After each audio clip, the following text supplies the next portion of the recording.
ಎಲ್ಲರಿಗೂ ನಮಸ್ಕಾರ.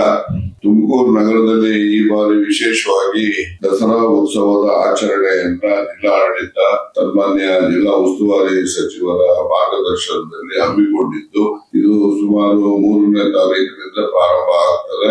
11 ಮತ್ತು 12ನೇ ದಿನಾಂಕಗಳಂದು ನಾಡಿನ ಹೆಸರಾಂತ ಕಲಾವಿದರುಗಳು, ಗಾಯಕರಿರ್ಬೋದು, ಕಲಾವಿದರುಗಳಿರ್ಬೋದು, ಅವರೆಲ್ಲರೂ ಕೂಡ ಈ ಕಾರ್ಯಕ್ರಮದಲ್ಲಿ ಭಾಗವಹಿಸತಕ್ಕಂತ ನಿರೀಕ್ಷೆ ಇದೆ.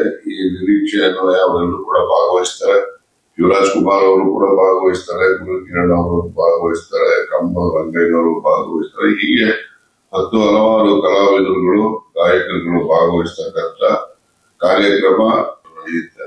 ಈ ಒಂದು ಸಂದರ್ಭದಲ್ಲಿ ನಾಡಿನ ನಾಡದೇವತೆ ಚಾಮುಂಡೇಶ್ವರಿ ಅವರ ದಸರಾ ಉತ್ಸವ ಕಾರ್ಯಕ್ರಮ ಎಲ್ಲ ಜನರು ಕೂಡ ಜೊತೆಗೂಡಿ ಅದ್ದೂರಿಯಾಗಿ ಆಚರಿಸಿ ದೇವಿಯ ಕೃಪೆಗೆ ಪಾತ್ರರಾಗಬೇಕೆಂದು ಮನವಿಯನ್ನ ಮಾಡುತ್ತೇನೆ.